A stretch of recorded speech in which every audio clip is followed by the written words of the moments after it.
Hello students, आज के इस वीडियो लेक्चर के अंदर हम लोग कूलॉम के नियम की स्टडी करेंगे। कूलॉम का जो नियम है वो एक्चुअली में दो आवेशों के मध्य लगने वाले बल के बारे में बताता है। फिर से सुनिए, कूलॉम का जो नियम है दो आवेशों के मध्य लगने वाले स्थिर विद्युत बल के बारे में बताता है कि दो आवेशों के मध्य लगने वाला फोर्स कितना होता है और वो फोर्स किन किन चीज़ों पर डिपेंड करता है और उसकी वैल्यू कितनी होती है। तो आज हम इसी के बारे में चर्चा करने वाले हैं इस वीडियो के अंदर, इसलिए आप इसको कंप्लीट थ्योरी इसकी हम पढ़ेंगे, फिर नेक्स्ट वीडियो में इसके न्यूमेरिकल सॉल्व करेंगे। तो थ्योरी को आप ढंग से समझ लें। एक बार शुरू करते हैं हम आज के इस वीडियो लेक्चर को, कूलॉम का नियम। तो इसको पहले समझो, फिर इसकी थ्योरी देखेंगे। मान लो आपके पास यहाँ पर एक चार्ज है Q, इसको मैंने नाम दे दिया Q1। आपके पास दूसरा चार्ज है, this is suppose Q2। Q1 और Q2 दो चार्ज हैं जिनके बीच की डिस्टेंस है R। जिनके बीच की डिस्टेंस कितनी है? R। अब ये जो चार्ज है ये चार्ज कैसे हैं? तो आंसर है बिंदु आवेश, पॉइंट चार्ज। ये चार्ज भी बिंदु आवेश है और ये चार्ज भी कैसा है? बिंदु आवेश। चार्ज जो है वो कैसे होने चाहिए? बिंदु आवेश होना चाहिए, इसका ध्यान रखना है। इसी बिंदु आवेश के लिए कूलॉम का जो नियम है वो वैलिड है। ओके, तो आपके पास दो बिंदुवत आवेश आपने ले लिए, Q1 और Q2, दोनों के बीच की दूरी कितनी मान लिया आपने? R। अब हमें पता है कि दो चार्जेस के बीच में एक फोर्स लगता है, उसको हम स्थिर वैद्युत बल कहते हैं। ध्यान देना, दो चार्जों के बीच में एक फोर्स लगता है जिसको हम स्थिर वैद्युत बल कहते हैं।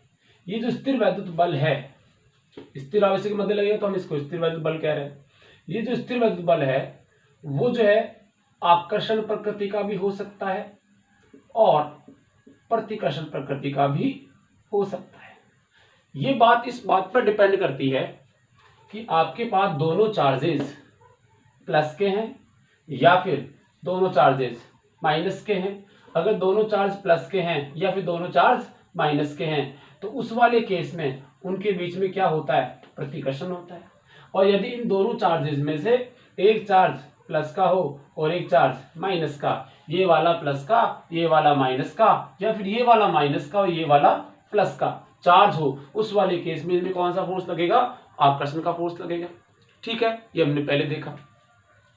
तो इसका ये मतलब हुआ कि कूलॉम का जो नियम है वो दो आवेशों के मध्य लगने वाला स्थिर आकर्षण बल या स्थिर प्रतिकर्षण बल के बारे में हमें बताता है। ठीक है, इतना हमें समझ में आ गया। इसको स्थिर बल भी कहते हैं, कूलॉम बल भी कहते हैं और आकर्षण प्रतिकर्षण हो सकता है।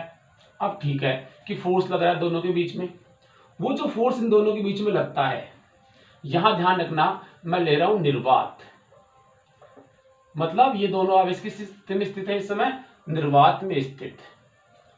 तो इनके बीच में लगने वाला स्थिर वैद्युत बल जिसको हम इलेक्ट्रोस्टैटिक फोर्स कहते हैं, इसलिए हम इसको क्या लिख सकते हैं? Fe।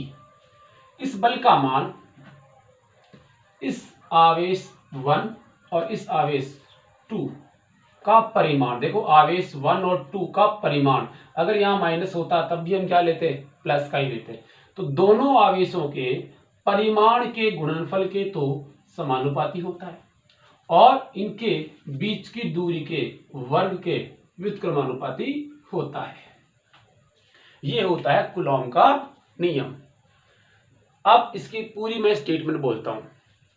दो स्थिर बिंदुवत आवेशों के मध्य, दो स्थिर बिंदुवत आवेशों के मध्य लगने वाला स्थिर वैद्युत आकर्षण या प्रतिकर्षण बल का मान उन दोनों आवेशों के गुणनफल के समानुपाती और उन दोनों के बीच की दूरी के वर्ग के व्युत्क्रमानुपाती होता है। ये जो आप फोर्स देख रहे हैं ऐसा आपने पहले भी पढ़ा है, वो पढ़ा है आपने गुरुत्वाकर्षण में, गुरुत्वाकर्षण बल। वहां पर इन आवेशों की जगह क्या था? मास। क्या था? मास। दो आपके पास पॉइंट मास थे, M1 और M2, और दोनों के बीच की डिस्टेंस कितनी थी? R। तो उनके मध्य लगने वाला गुरुत्वाकर्षण बल F जो है gravitational force is directly proportional to m1 m2 upon r square. कुछ ऐसा ही फोर्स ये है, लेकिन दोनों में डिफरेंस है, उस डिफरेंस को भी हम देखेंगे। तो ये हो गया इन दो आवेशों के मध्य लगने वाला फोर्स। तो जब भी किन्हीं दो आवेशों के मध्य लगने वाले फोर्स की वैल्यू निकालनी हो, जो दोनों स्थिर हो, बिंदुवत हो, उस वाले केस में ये फॉर्मूला अप्लाई करना होता है। अब इस फॉर्मूले को थोड़ा सा आगे बढ़ाते हैं। हमने लिखा Fe इज इक्वल टू, ये आपका हटेगा तो इक्वेशन आएगी, इक्वल टू आएगा तो एक कांस्टेंट आएगा, this is K, Q1 Q2 by R square. This K is proportional constant, proportional constant समानुपाती नियतांक, right. But the value of K is equal to 1/4 pi epsilon naught. देखिए ध्यान देना, this is Greek word epsilon, इसको हम epsilon बोलते हैं, epsilon not Greek word है, क्योंकि K की जो वैल्यू होती है वो होती है 1/4 पाई एप्सिलॉन नॉट, राइट। ये K की वैल्यू होती है इसकी, ध्यान रखिए। इसको सॉल्व करते हैं हम लोग तो यहाँ कैपिटल G लिखते हैं। वो जो कैपिटल G होता है वो होता है यूनिवर्सल ग्रेविटेशनल कांस्टेंट, गुरुत्वीय सार्वत्रिक नियतांक, जिसका मान कभी भी चेंज नहीं होता।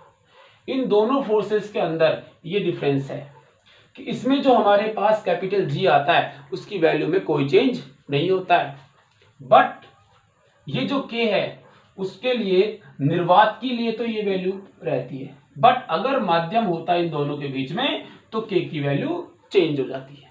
इसलिए हम लोग लिखते हैं K is equal to 1/4 pi epsilon naught. किसके लिए लिखते हैं? ये निर्वात के लिए। अब 4 पाई तो कांस्टेंट है, यहां आपको एक नई चीज मिली है जिसको एप्सिलॉन नॉट हम बोल रहे हैं, इसको हम बोलते हैं निर्वात की विद्युतशीलता। विद्युतशीलता क्या बोलते हैं इसको? निर्वात की विद्युतशीलता, राइट। ये आपका निर्वात की विद्युतशीलता हो गई।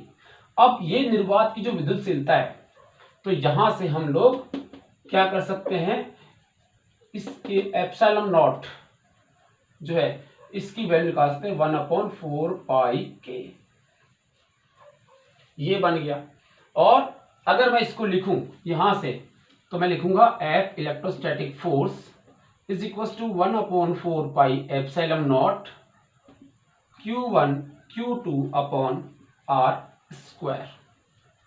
F is equal to 1/4 pi epsilon naught Q1 Q2 upon R square. ये हमारा इक्वेशन बन गई। ये आपका कूलॉम का नियम है जिसे आपको याद रखना है।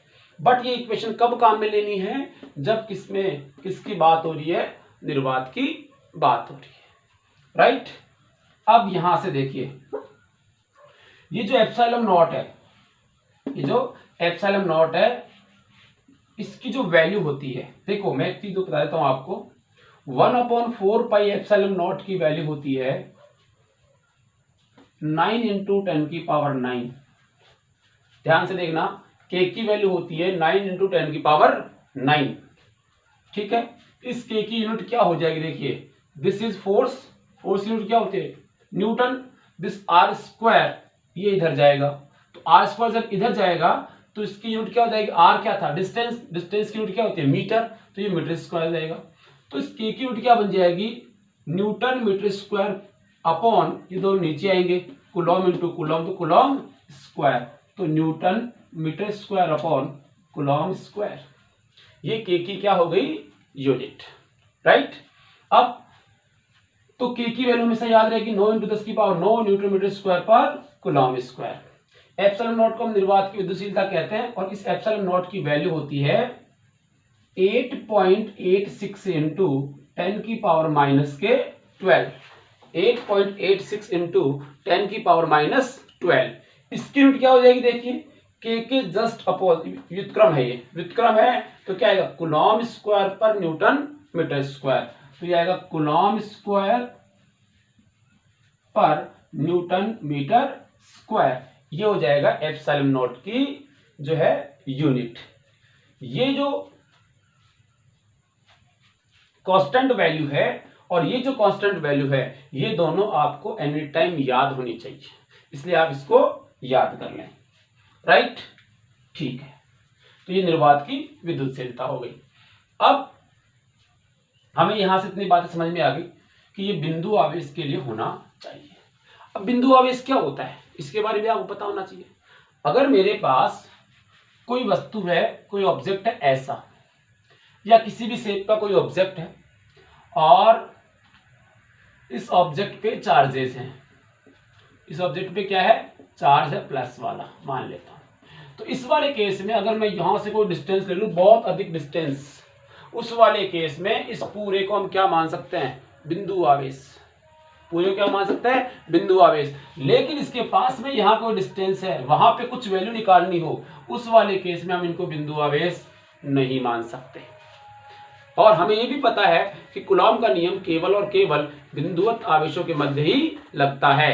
तो फिर जब ऐसे क्वेश्चन हमारे सामने आएंगे कि एक रॉड है और उसके ऊपर अगर आपको कुछ चार्ज डिस्ट्रीब्यूट किया हुआ है, उससे कुछ दूरी के ऊपर कुछ फोर्सेस निकालने हैं, इलेक्ट्रिक फील्ड निकालना है, उस वाले केस के अंदर हम लोग कैसे सॉल्व करेंगे, तो उस वाले केस में हम इसमें इंटीग्रेशन मेथड काम में लेंगे। ठीक है, वो आगे का प्रोसेस है। ठीक है, अब दो बातें आती है, ये आप लिखते हो इलेक्ट्रोस्टैटिक फोर्स और ये आप लिखते हो ग्रेविटेशनल फोर्स। इनमें से बड़ा, इसमें से जो है ज्यादा स्ट्रेंथ किसकी है। तो सिंपल सा इसका एग्जांपल या तो आप निकाल के देख सकते हो। जैसे मान लो कि आपके पास एक प्रोटॉन ये है, एक प्रोटॉन ये, दोनों आवेश हो गए, ये भी प्लस का और ये भी प्लस का। प्रोटॉन पे आवेश कितना 1.6 × 10⁻⁻90, इसमें कितना 1.6 × 10⁻⁻90। दो प्रोटॉन है, इनके बीच की जो डिस्टेंस r हमें गिवन है, और ये जो गिवन डिस्टेंस होगी उसके लिए हम क्या निकालेंगे, उसके लिए जो है हम लोग एक तो Fe निकालेंगे और एक Fg निकालेंगे।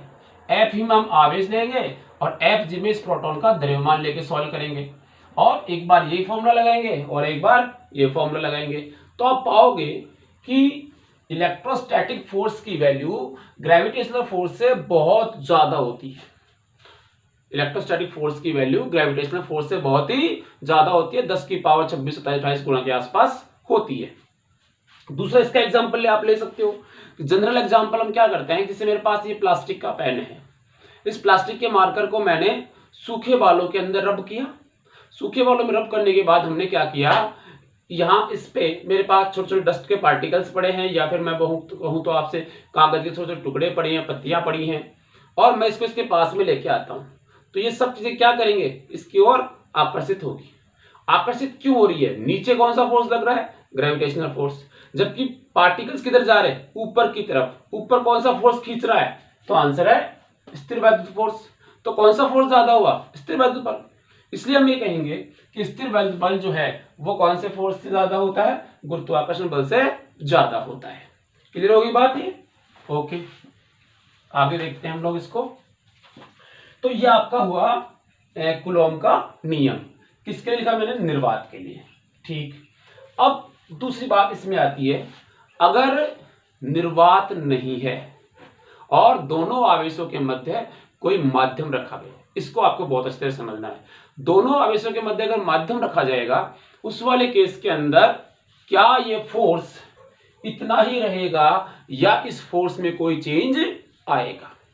ठीक है, वो चीज हमें इसमें देखनी है। सिंपली मैं इसी में आगे लेता हूं। देखिए, हमने कहा यदि दोनों आवेशों के मध्य, दोनों आवेशों के मध्य क्या हो, माध्यम स्थित हो, माध्यम स्थित हो। अब साहब पहले निर्वात था, अब हमने क्या किया, ये आवेश था Q1 और ये आवेश था Q2, इनके बीच की डिस्टेंस कितनी थी, r, और मैंने इन दोनों के बीच में कोई माध्यम रख दिया। माध्यम रखने का मतलब मैं कुछ भी रख सकता हूं, मैंने ये कॉपी रख दी इन दोनों के बीच में, ये कॉपी इन दोनों के बीच में रख दी, कोई कागज का जो है माध्यम मैंने रख दिया। मैंने ये जो डस्टर है, इस डस्टर को इन दोनों के बीच में रख दिया, ये भी माध्यम है। मैंने क्या किया, कॉपर लिया, इन दोनों के बीच में रख दिया। तो कोई भी माध्यम इसके बीच में हो सकता है। वो माध्यम एक इंसुलेटर हो सकता है, कुचालक पदार्थ हो सकता है, और वो माध्यम एक सुचालक पदार्थ भी हो सकता है। तो जब हम इन दोनों के बीच में एक माध्यम रख देते हैं, उस वाले केस में इनके मध्य लगने वाला फोर्स कितना होगा, ये हमें निकालना है। इससे पहले दो बातें और बता दूं मैं आपको कि जो फोर्स हमने निकाला है, ये फोर्स किन के बीच में लग रहा है, इन दोनों के बीच में। कौन लगा रहा है, ये वाला चार्ज इस वाले चार्ज पे इतना फोर्स लगा रहा है, और ये वाला चार्ज भी इस वाले चार्ज पे इतना ही फोर्स लगा रहा है। क्लियर होगी बात, ये वाला चार्ज इस वाले चार्ज पे इतना फोर्स लगा रहा है, और 2 वाला चार्ज 1 वाले चार्ज पर भी इतना ही फोर्स लगाता है। ये दोनों फोर्स एक दूसरे पे लगाते हैं, और इस फोर्स के मान में जो है कोई चेंज नहीं होता। ये दोनों फोर्स जो है मैग्नीट्यूड में क्या होते हैं, समान होते हैं, और दिशा में क्या होते हैं, विपरीत होते हैं। इसका भी हम प्रूफ करके देखेंगे, इसका सब्स्टिट्यूट पढ़ के, ठीक है। तो उसका प्रूफ हम लोग करके देख लेंगे। और देखिए ये जो फोर्स लगा है इस दोनों के बीच में, मान लेता हूं, देखिए ये प्लस वाला चार्ज है, ये प्लस वाला चार्ज इस वाले पे कौन सा फोर्स लगाएगा, प्रतिकर्षण का। तो इसको ये इस तरफ, और ये वाला Q वाला चार्ज Q2 चार्ज Q1 में भी क्या लगाएगा, फोर्स लगाएगा, किस तरफ, इस तरफ। इस बात को आप समझ लें, प्लस प्लस क्या होगा, प्रतिकर्षण। Q1 के द्वारा Q2 पर लगाया गया बल ये बनेगा, जैसे मैंने लिखा F किस पे लगा, 2 पे, किसने लगाया, 1 ने। तो Q1 के द्वारा Q2 पर लगाए गए बल को F21 के द्वारा दर्शाया जाता है। ओके, दूसरा देखिए, Q1 पर Q2 के द्वारा लगाया गया फोर्स F12 के द्वारा दर्शाया जाता है। ये प्रतिकर्षण का फोर्स है, इसीलिए ऐसे है। तो आप देख रहे होंगे कि ये फोर्स जो है वो दोनों आवेशों को मिलाने वाली रेखा के अनुदिश है।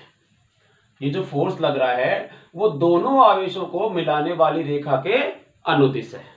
क्लियर होगी बात, ठीक है। सोचिए अगर ये माइनस का चार्ज होता, -Q, देन उस वाले केस में भी ये दोनों फोर्स का परिमाण सेम होता और दिशा विपरीत होती। क्योंकि अगर ये माइनस का फोर्स होता तो Q2 Q1 पर आकर्षण बल लगाता, यानी इस तरफ लिखता मैं उसको, और ये वाला Q1 भी Q2 पर आकर्षण बल लगाता इधर। तो उस वाले केस में भी दोनों फोर्स क्या होते, एक दूसरे के अपोजिट, और इस वाले केस में भी दोनों फोर्स क्या हो रहे हैं, एक दूसरे के अपोजिट।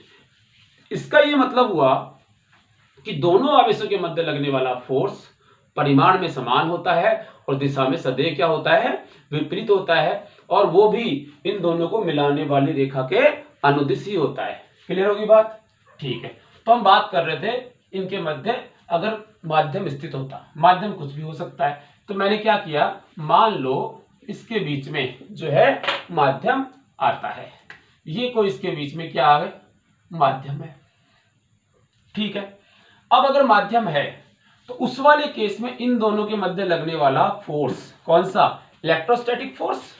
और ये जो इलेक्ट्रोस्टैटिक फोर्स है, this is equal to 1/4 pi epsilon Q1 Q2 upon R²। ध्यान से देखना इसको, देखो इसमें और इसमें क्या डिफरेंस है, दिस इज एप्सिलॉन नॉट और this is epsilon, right. This epsilon naught is what, निर्वात की विद्युतशीलता, क्योंकि उस समय यहां क्या था, निर्वात था, कुछ भी नहीं था। जबकि इस समय क्या है, माध्यम, और अगर ये माध्यम है तो यहां विद्युतशीलता किसकी होगी, माध्यम की। तो हम लिखेंगे एप्सिलॉन को क्या कहते हैं, माध्यम की विद्युतशीलता या आपेक्षिक विद्युतशीलता या निरपेक्ष विद्युतशीलता हम लोग इसको कहते हैं। ये एप्सिलॉन होता है, ठीक है। तो एप्सिलॉन की जो है माध्यम के लिए हम एप्सिलॉन लिखते हैं, कुछ बुक्स में आपको एप्सिलॉन m लिखा जाएगा, m का मतलब माध्यम हो गया, मीडियम, और एप्सिलॉन नॉट का मतलब क्या हुआ, निर्वात के लिए। तो आपके पास एक इक्वेशन ये बन गई और एक इक्वेशन ये बन गई। अब हमें देखना चाहते हैं कि जब इसके बीच में माध्यम रखा गया, इन दोनों चार्जेस के बीच में माध्यम रखा गया, तो ये जो फोर्स है, ये वाला जो फोर्स है वो ज्यादा है या फिर कम है, किससे, Fe से, राइट। तो हमने क्या किया, Fe को मैं यहां लिख लेता हूं Fm, मीडियम के लिए। तो एक बार आप देखिए, मान लो मैंने एफ ई अपॉन एफ एम किया, एफ ई अपॉन एफ एम किया, इसमें इसका डिवाइड किया। जब इसमें इसका डिवाइड करेंगे तो एफ ई की वैल्यू तो ये आ गई, ठीक है, और एफ एम की वैल्यू ये, तो ये ऊपर चला जाएगा, तो आएगा क्या, epsilon upon epsilon not, epsilon upon क्या आ जाएगा, एप्सिलॉन नॉट, डिवाइड करेंगे तो, राइट। अब थोड़ा सा ध्यान देना है, ये वैल्यू कांस्टेंट वैल्यू है, ये वैल्यू भी कांस्टेंट वैल्यू है, तो जब किसी कांस्टेंट में कांस्टेंट का डिवाइड करेंगे तो आंसर भी कांस्टेंट ही आएगा, आंसर भी क्या आएगा, कांस्टेंट ही आएगा। तो एप्सिलॉन यहां क्या था, माध्यम की विद्युतशीलता, ठीक है। चलो यहां बात करते हैं, epsilon upon epsilon naught is equal to epsilon r which is constant, ये क्या है, कांस्टेंट, ठीक है। इसको हम आपेक्षिक विद्युतशीलता कहते हैं, जो मैंने यहां लिखा था वो नहीं था, एप्सिलॉन आर जो है इसी को हम क्या कहते हैं, आपेक्षिक विद्युतशीलता, राइट। और इस आपेक्षिक विद्युतशीलता जो है इसको हम लोग परावैद्युतांक भी कहते हैं, क्या कहते हैं, परावैद्युतांक, इसको हम परावैद्युतांक या निरपेक्ष विद्युतशीलता, जिसको हम लोग क्या कह सकते हैं, आपेक्षिक विद्युतशीलता, राइट। तो ये जो आप परावैद्युतांक आपने बनाया है, तो एफ ई अपॉन एफ एम ये कांस्टेंट वैल्यू आपको मिलती है, ये क्या बनता है, constant value F E upon F m is equal to epsilon upon epsilon naught, ये हमेशा एक कांस्टेंट वैल्यू होती है। कैसे, देखो सपोज जब इन दोनों आवेशों के बीच में कुछ भी नहीं था, मतलब निर्वात की कंडीशन थी, उस समय मान लो आपने फोर्स निकाला, कितना आया, 100 न्यूटन मान लेता हूं, इन दोनों के बीच में हमने क्या निकाल लिया, फोर्स निकाल लिया, सपोज वो कितना आया, 100 न्यूटन, राइट। अब हमने इन दोनों के बीच में क्या रख दिया, कागज रख दिया, कॉपियां रख दी अपन ने इसके अंदर, और फिर इसमें फोर्स निकाला। जब हमने इसमें फोर्स निकाला तो हमारा आंसर आया 80 मान लो, राइट। सो ये फोर्स कब आया था, निर्वात में, ये फोर्स कब आया, माध्यम में। तो निर्वात वाले में माध्यम का डिवाइड कर दे, निर्वात वाले में क्या कर दे, माध्यम का डिवाइड कर, तो 100 अपॉन 80 होगा। ये जो वैल्यू आएगी, ये जो वैल्यू आएगी 5/4, ये वैल्यू कांस्टेंट हो गई। अब आज के बाद निर्वात तो निर्वात है, उसमें तो फिक्स वैल्यू होगी, 100 मान लिया हमने, मान लो, और जब भी इसमें कागज रखेंगे तो आंसर इतना ही आएगा। जब आंसर इतना ही आएगा तो जब इनको डिवाइड करेंगे तो आंसर जो भी आएगा वो हमेशा कांस्टेंट तो रहेगा, उसकी वैल्यू में कोई चेंज नहीं आ सकता, और इसीलिए हम इसको क्या बोलते हैं, कांस्टेंट, परावैद्युतांक। तो परावैद्युतांक की परिभाषा अगर हम बात करें तो क्या हो जाएगी, तो देखिए निर्वात में दो आवेशों के मध्य लगने वाला बल और माध्यम में दोनों आवेशों के मध्य लगने वाले बल के अनुपात को क्या कहते हैं, परावैद्युतांक कहते हैं। ये परावैद्युतांक किसका होता है, पदार्थ का होता है, और जो हमेशा कांस्टेंट वैल्यू होती है। एप्सिलॉन और एप्सिलॉन नॉट मतलब माध्यम की विद्युतशीलता और निर्वात की विद्युतशीलता के अनुपात को भी हम क्या कहते हैं, परावैद्युतांक कहते हैं, डाइलेक्ट्रिक कांस्टेंट, क्या कहते हैं, डाइलेक्ट्रिक कांस्टेंट। क्लियर होगी बात। अब थोड़ा सा और देखते हैं, देखिए क्या है, यहां से देखिए हमारे पास ये है F E upon F m is equal to epsilon r, इसको हमने क्या बोला है, परावैद्युतांक, राइट। इसका मतलब हुआ अगर मैं माध्यम में फोर्स निकालना चाहूं, माध्यम में क्या निकालना चाहूं, फोर्स, इनके बीच फोर्स निकालना चाहूं तो एफ एम निकालूंगा। This F m is equal to, this F m is equal to F E upon epsilon r, epsilon r, ये आंसर हुआ।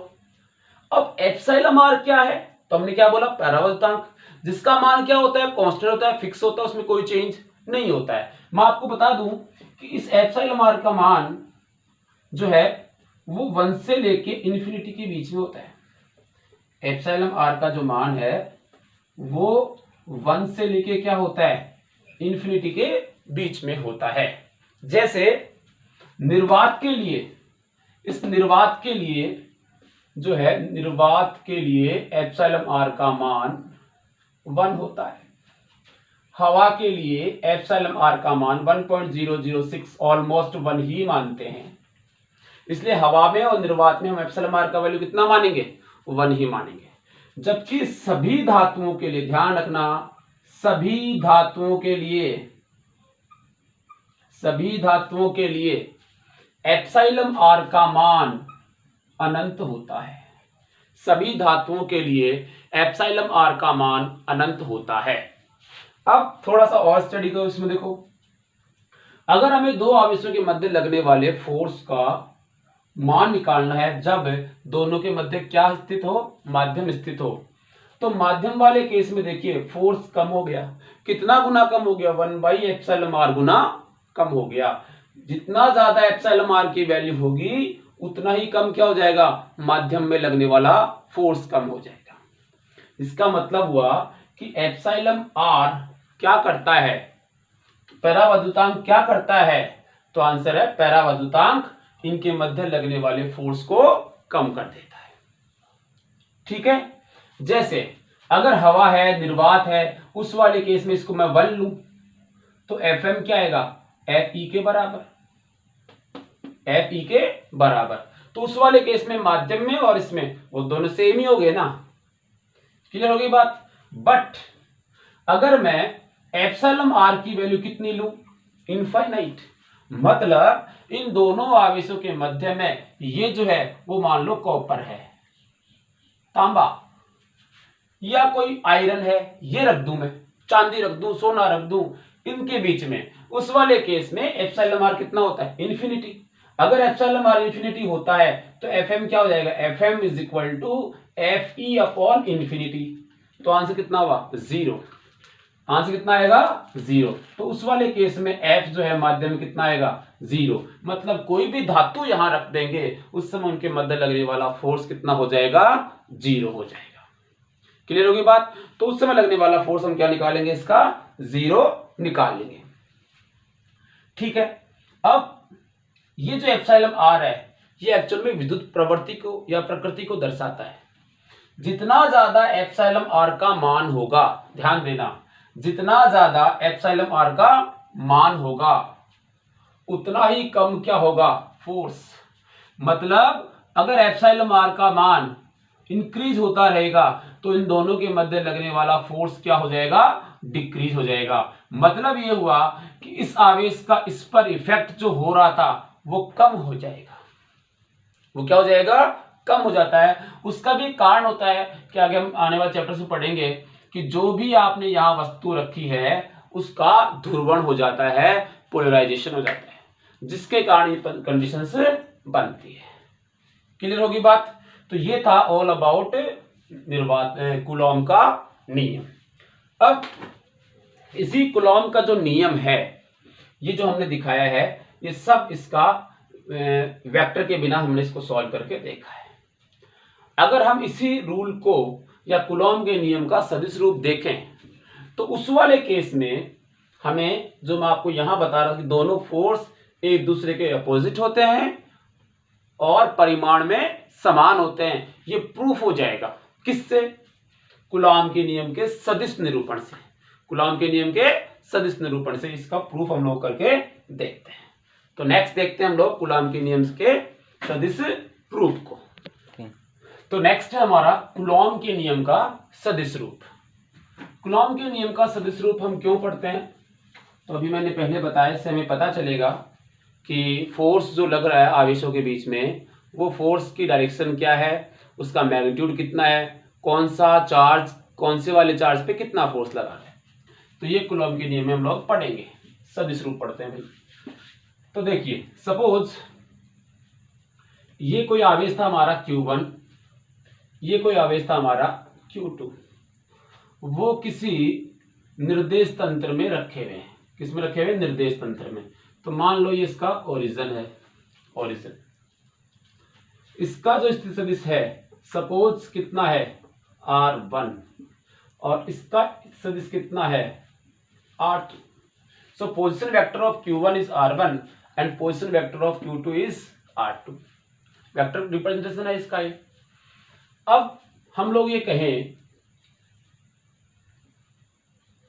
कि Q2 पर Q1 आवेश के कारण लगने वाला फोर्स, दोनों प्लस लिए हमने तो प्रतिकर्षण का फोर्स लगेगा, तो Q1 के द्वारा Q2 पर लगने वाला फोर्स, ये Q1 के कारण Q2 पर लगने वाला फोर्स ऐसे लिखते हैं, जिस पे फोर्स लगता है उसको पहले लिखते हैं, जो फोर्स लगाता है उसको बाद में लिखते हैं।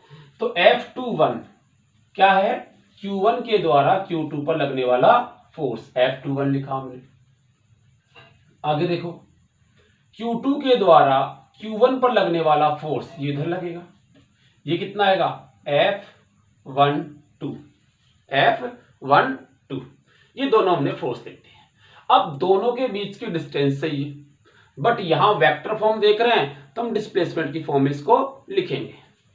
तो देखिए, इस Q2 का स्थिति सदिश, ध्यान रखना, Q2 का स्थिति सदिश किसके सापेक्ष, Q1 के सापेक्ष, क्योंकि ये फोर्स किसके सापेक्ष है, Q1 के सापेक्ष।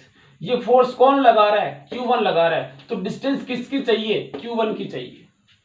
तो मैं यहां लिख रहा हूं कि ये आपका R1 था, ये R2 था, ये जो डिस्प्लेसमेंट, ये जो डिस्टेंस है उसको मैं लिख रहा हूं R21। अगर आप इसका स्थिति सदिश Q1 के सापेक्ष निकाल रहे हो तो ये बनाओगे। अगर आप इसका स्थिति सदिश किसके सापेक्ष, Q1 के सापेक्ष, तो आपका ये बनेगा, राइट। अब आप देखो, इसमें त्रिभुज नियम लगाओ, वेक्टर रिप्रेजेंटेशन का त्रिभुज नियम लगाओ। तो आप क्या लिखोगे, this is A, this is B and this is opposite direction में रिजल्टेंट, यही होता है हमारा। तो हम लिखते हैं R1 plus R21 is equal to R2। So R21 is equal to R2 minus R1।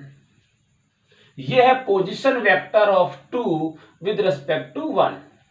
This is R21, ये ठीक है भाई। अब हम लोगों को निकालना है फोर्स। तो देखो, हमने जितनी भी बातें बोली वो सब मान सकते हैं। तो सबसे पहले मैं लिख रहा हूं Q1 के कारण Q2 पर लगने वाला कूलॉम बल, देखो Q1 के कारण Q2 पे लगने वाला फोर्स कितना है, F21, right. This F21 is equal to what, तो आंसर है इस F21 की वैल्यू K यानी 1/4 pi epsilon naught Q1 Q2 upon R square.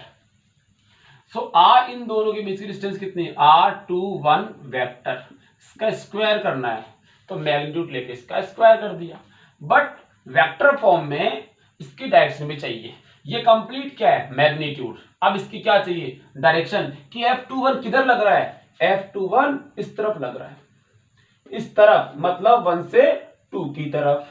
तो हमने लिखा R21, this is unit vector जिसकी डायरेक्शन ये है 1 से 2 की तरफ, ठीक है। इसको हमने लिख दिया।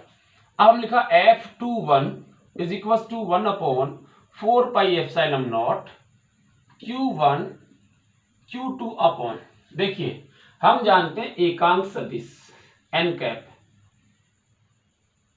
ए सदिश अपॉन, या मैं ए कैप बोलूं, अपॉन ए का परिमाण, एकांक सदिश का फॉर्मूला होता है। So this R21 is equal to R21 vector upon R21 का परिमाण, और यहां पहले से क्या था, R21 का स्क्वायर। तो आपके पास कितना है, 1/4 pi epsilon naught Q1 Q2 upon R21, इसकी पावर कितनी रहेगी 3, और ये हो जाएगा R21। This is F21। इसको और चाहो तो लिख सकते हो 1/4 pi epsilon naught Q1 Q2 upon R2 minus R1 whole cube और R21। This is number 1 equation, ठीक है। ये फोर्स हुआ 1 के कारण 2 पे लगने वाला फोर्स, इस पे लगने वाला फोर्स कौन लगा रहा है, 1 वाला, ठीक है, जिसकी डायरेक्शन हमें समझ में आई, इस तरफ है। इसी प्रकार से हम क्या कर सकते हैं, हम लोग Q1 पर Q2 के कारण लगने वाला फोर्स भी निकाल सकते हैं। उसको क्या लिखा जाएगा, F12। जब इसके लिए हम आंसर निकालेंगे तो हमारा आंसर बिल्कुल सेम टू सेम प्रोसेस लगाएंगे, तो आंसर कितना आएगा 1/4πε0 Q1 Q2 R1 minus R2, ऐसा आएगा। जस्ट इसका उल्टा R12 आएगा, यही तो आएगा, और तो कुछ चेंज ही नहीं आएगा इसमें। सेम टू सेम सॉल्व कर लेंगे, ये हमारा आंसर होगा। अब इस आंसर को हम देखें तो ये मैग्नीट्यूड लिया हुआ है, R2 माइनस R1 करो या R1 माइनस R2, इसका मैग्नीट्यूड है। अगर माइनस में भी आएगा तब भी उसको प्लस ही मानना पड़ेगा, उसकी क्यूब करनी पड़ेगी। यहां भी वो का वो चीज है, लेकिन डिफरेंस किस में आ रहा है, डिफरेंस आ रहा है 1 2 और 2 1 में। मतलब मैं अगर इसको ऐसे लिखूं 1/4πε0 Q1 Q2 upon R1 minus R2 whole cube, क्या ये दोनों तो सेम ही बात होगी, इनमें तो कोई चेंज नहीं आएगा। बट इसको देखो, अगर मैं लिखना चाहूं R21, ये क्या है R12, और मैं क्या लिख रहा हूं R21, इसका मतलब मैंने डायरेक्शन क्या कर दी है, चेंज कर दी है। और डायरेक्शन चेंज करने का मतलब मुझे क्या लगाना होगा, माइनस साइन। क्या लगाना होगा, माइनस साइन। अगर ये माइनस साइन लगा दिया मैंने तो इस माइनस साइन को यहां लिख सकता हूं मैं। अब आप देखिए इस पूरी टर्म को और इस पूरी टर्म को, दोनों क्या है, सेम ही तो है भाई। ये वैल्यू तो वैसे सेम हो जाएगी मैग्नीट्यूड के कारण, और सब वैल्यूज क्या है, सेम। इसकी जगह क्या लिखा जा सकता है, F21। So this minus and this F21, और इधर क्या है F12। Very important result. दूसरे आवेश के कारण पहले वाले आवेश पे लगने वाला फोर्स बराबर होता है दूसरे आवेश पर पहले वाले कारण लगने वाला फोर्स, और ये क्या है, पहले आवेश पर दूसरे कारण लगने वाला फोर्स।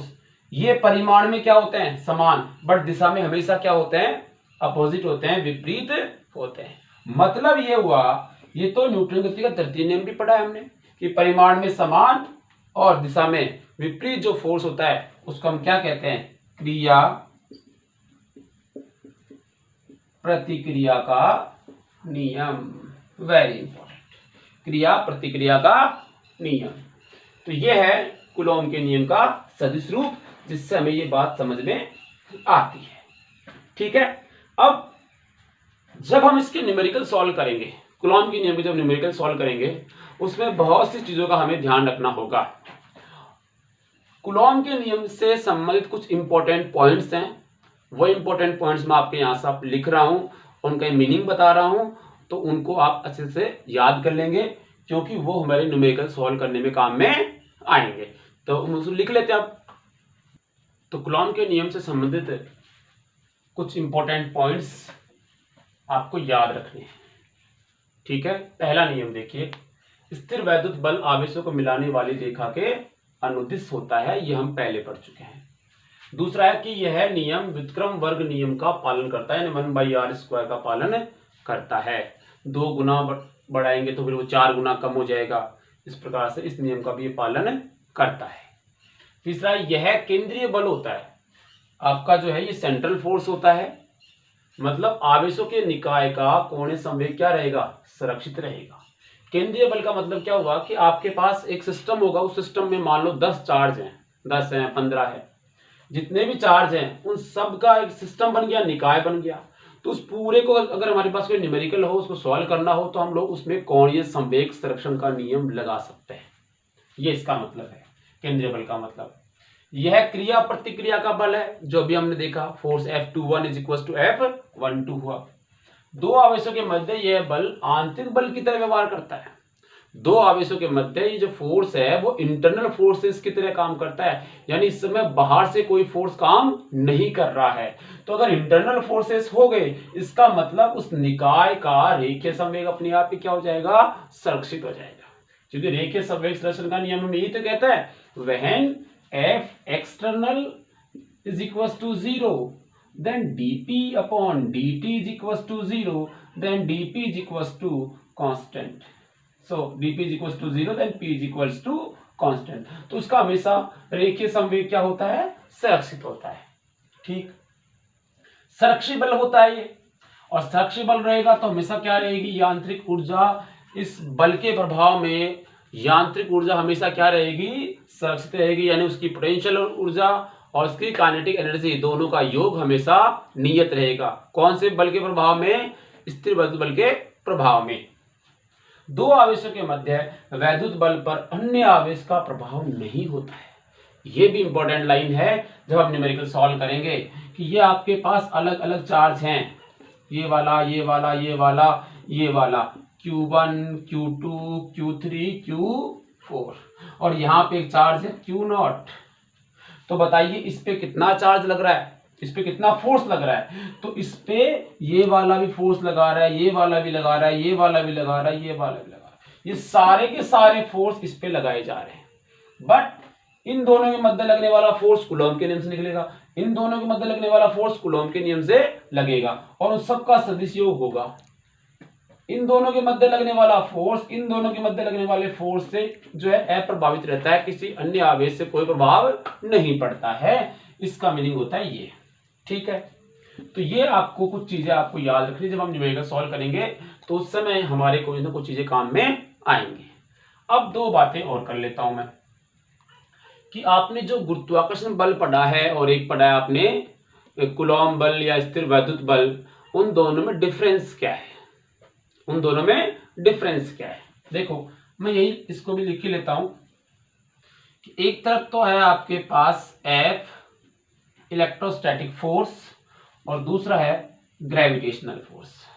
इलेक्ट्रोस्टैटिक और ग्रेविटेशनल फोर्स के बीच में क्या डिफरेंस है। पहला डिफरेंस देखिए, इलेक्ट्रोस्टैटिक फोर्स जो है दो मास के बीच में लगता है और दोनों मास जो हैं वो आपके अलग अलग m1 m2 और यहाँ पे क्या है, दोनों चार्जेस होते हैं और वो चार्जेस के बीच में लगने वाला फोर्स कौन सा होता है, इलेक्ट्रोस्टैटिक फोर्स, स्थिर वैद्युत बल। अगला देखें तो इसमें आपका जो G होता है वो गुरुत्वीय सार्वत्रिक नियतांक होता है, यानी उसका मान माध्यम पे डिपेंड नहीं करता। जो दो आपके द्रव्यमान होते हैं उनके बीच में जो माध्यम होता है उस पर डिपेंड नहीं करता है और ये बहुत अधिक परास वाला बल है। चंद्रमा, सूर्य, पृथ्वी, सूर्य, इनके बीच में लगने वाला फोर्स है, बहुत ही इसकी जो रेंज है वो बहुत ही ज्यादा है। तो इसकी जो परास होती है वो क्या होती है, इसकी अधिक होती है। कौन सी की, गुरुत्वाकर्षण बल की परास अधिक होती है, जबकि इलेक्ट्रोस्टैटिक फोर्स की परास क्या होती है, गुरुत्वाकर्षण से कम होती है। गुरुत्वाकर्षण से क्या होती है, कम। तो आप क्या लिख सकते हो इसके अंदर कि इलेक्ट्रोस्टैटिक फोर्स की जो परास होती है वो गुरुत्वाकर्षण बल से क्या होती है, कम होती है। अब कम तो होती है बट एक चीज ध्यान रखिए, 10⁻⁻15 मीटर से कम अगर दूरी है, अगर दो चार्जेस के बीच में 10⁻⁻15 मीटर से कम दूरी है तो वहां गुरुत्वाकर्षण बल आपका जो है स्थिर वैद्युत बल काम नहीं करता है। तो इसका मतलब हुआ कि स्थिर वैद्युत बल 10⁻⁻15 मीटर से अधिक जो है दूरियां होंगी उन्हीं के लिए काम करेगा। इससे कम दूरी के जो है आपका ये बल काम नहीं करता है। जैसे आपका न्यूक्लियस होता है, न्यूक्लियस में क्या होते हैं, प्रोटॉन्स होते हैं और उनके बीच की डिस्टेंस 10⁻⁻15 मीटर से भी कम होती है। तो वहां पे कौन सा फोर्स काम नहीं करता है, इलेक्ट्रोस्टैटिक फोर्स काम नहीं करता है। इसीलिए प्रोटॉन और प्रोटॉन दोनों क्या है, सेम नेचर के हैं, तो इनमें क्या होना चाहिए, प्रतिकर्षण होना चाहिए, ठीक है ना। लेकिन वो नहीं हो पा रहा क्योंकि ये जो डिस्टेंस है ये बहुत ही कम है, 10⁻⁻15 से भी कम है, इसलिए इनके बीच में जो है आपका फोर्स काम नहीं करता है।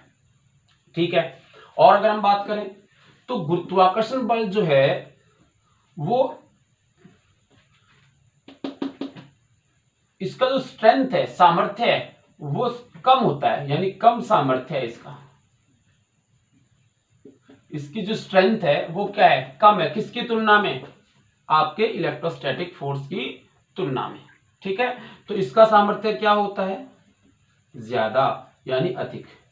इसका सामर्थ्य क्या होगा, अधिक होगा। ये वाला फोर्स ज्यादा होता है और ये वाला फोर्स कम होता है। तो ये है आपका गुरुत्वाकर्षण बल में और स्थिर वैद्युत बल में अंतर।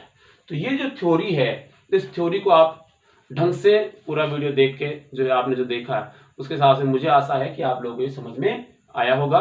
अब बात आती है 12th क्लास की बात करें या जेई की बात करें या नीट की बात करें, तो मैं इसके आगे अभी इस पे एक तो आएगा आपका अध्यारोपण का सिद्धांत। अध्यारोपण का सिद्धांत, उसमें इसके आगे वाली जो वीडियो जाएंगे उसमें आपको जो है न्यूमेरिकल्स मिलेंगे। पहला न्यूमेरिकल्स जो आपको मिलेंगे एक वीडियो के अंदर, वो कंप्लीट किसके मिलेंगे? कूलॉम्स लॉ के। दो चार्जेस के बीच में जो है कूलॉम्स लॉ कैसे काम करता है, ध्यान देना। उसके बाद में जो आपको वीडियो मिलेगा उसके अंदर जो है आपको अध्यारोपण से संबंधित जो न्यूमेरिकल्स होंगे, अध्यारोपण से संबंधित जो न्यूमेरिकल्स होंगे वो निकाले जाएंगे। और उसके बाद में चूंकि ये पॉइंट चार्ज के लिए है, चूंकि ये पॉइंट चार्ज के लिए, तो पॉइंट चार्जेस के लिए तो बिल्कुल इजी वे में सॉल्व हो जाता है। लेकिन जब चार्ज किसी वस्तु पर कंटिन्यूअसली डिस्ट्रीब्यूट है, सतत रूप से डिस्ट्रीब्यूट है, उस वाले केस के अंदर जैसे कोई रिंग है, आधी रिंग है, एक लंबा तार है, उसके कारण जो है फोर्स लगेगा, उसकी वैल्यू कैसे निकालेंगे? जैसे हमारे पास ये इतना बड़ा एक तार है जिसके ऊपर चार्जेस हैं और इससे 10 सेंटीमीटर की डिस्टेंस पे आपको क्या निकालना है? कूलॉम बल या स्थिर वैद्युत बल निकालना है। तो इस पे जब आप बल निकालोगे तो आप कूलॉम का नियम डायरेक्ट नहीं लगा सकते, क्योंकि ये पॉइंट चार्ज नहीं है, ये जो है वो पॉइंट चार्ज नहीं है। और जब पॉइंट चार्ज नहीं है उस समय मैंने पहले ही बताया था कि आपको इंटीग्रेशन करके सॉल्व करना पड़ेगा। तो जेई और नीट के सभी क्वेश्चंस यहाँ पे आपको मिलेंगे अगले 2 वीडियो लेक्चर के अंदर। इस पे रिलेटेड इसके न्यूमेरिकल्स मिलेंगे, जिससे आपका कूलॉम्स लॉ क्लैरिफाई होगा, बहुत अच्छी तरह से आपको ये चीज क्लियर हो जाएगी। तो वीडियो को आप पसंद करते हो, अगर आपको अच्छा लगा, समझ में आया, तो आप इसको लाइक कीजिए, शेयर कीजिए, सब्सक्राइब कीजिए, जिससे आने वाले सभी जो वीडियो जो है आपको टाइम टू टाइम मिलते रहे। थैंक यू, नमस्कार।